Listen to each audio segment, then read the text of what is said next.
going to continue my discussion that I started yesterday in a video involving Treasury inflation protected securities, otherwise known as TIPS. And I'm going to discuss today uh, selling a TIP in the secondary market after it was purchased, either in the secondary market or at auction. A profit or loss can be realized when trading a TIP.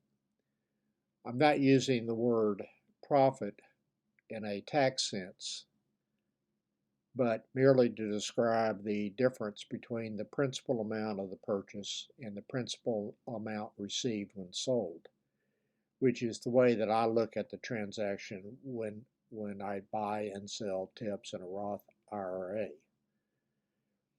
The savings bond, also known as the I bond, will not fall below the principal amount of the original investment. When sold after holding for 5 years, there's no profit or loss, but only interest created by inflation accretion to the principal amount. 3 months of interest will be forfeited when redeeming prior to 5 years after purchase. But a loss or profit is not possible when trading a I bond. I believe my first round trip on a TIP was selling 3 10-year TIPS bought at auction in 2009. The maturity was 7/15/2019, so this was a 10-year TIP. The TIP had a 1.875% coupon, which was the real yield, since I paid the $3,000 par value at the auction.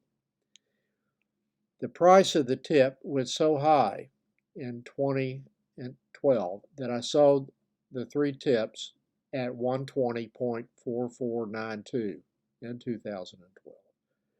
Receiving $3,873.61 in proceeds from the buyer. The inflation accretion to the principal amount had brought the adjusted principal up to $3,215.97.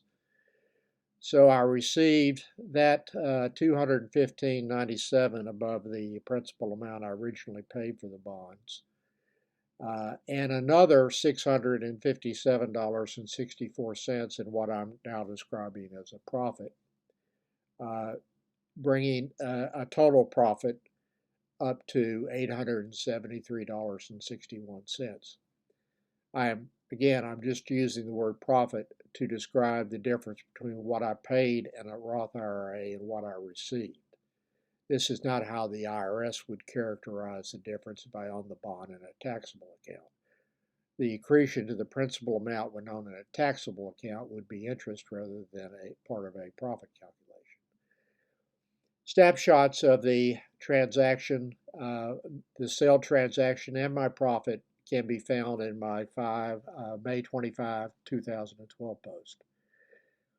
The buyer paid such a high price that the real yield of the coupon was wiped out completely, and the purchase was at the price paid resulted in a negative yield to the buyer of 0.89%.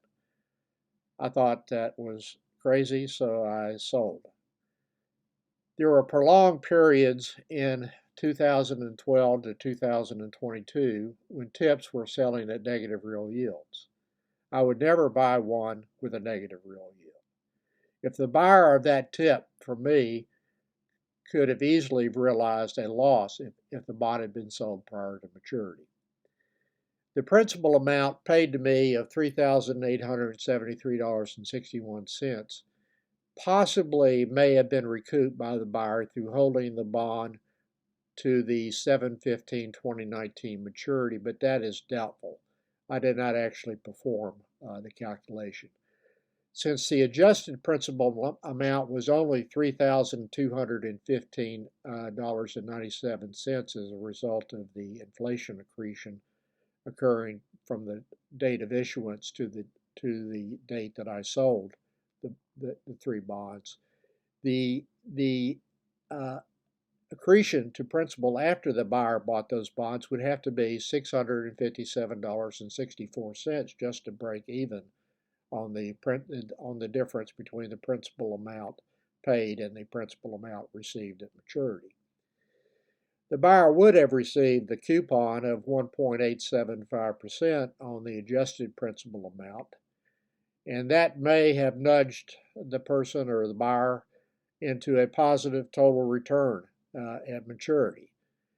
I don't know if that happened. If there was a total return with the interest payment, I doubt it would be very much, if any.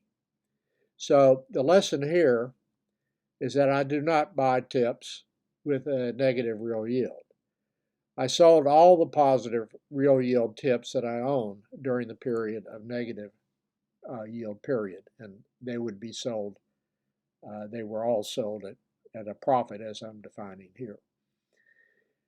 As long as I buy a TIP with a positive real yield, and assuming that there is inflation that adds to the principal amount, I will have a positive total return on the TIP.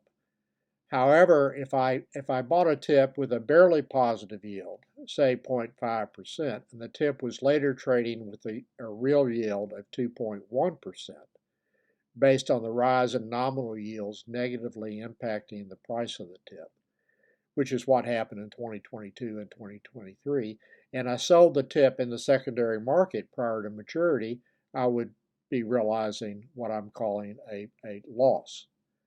The only way for that hypothetical TIP to adjust to the 2.1% real yield would be to go down in price sufficiently that the real yield was raised from 0.5 to 2.1%.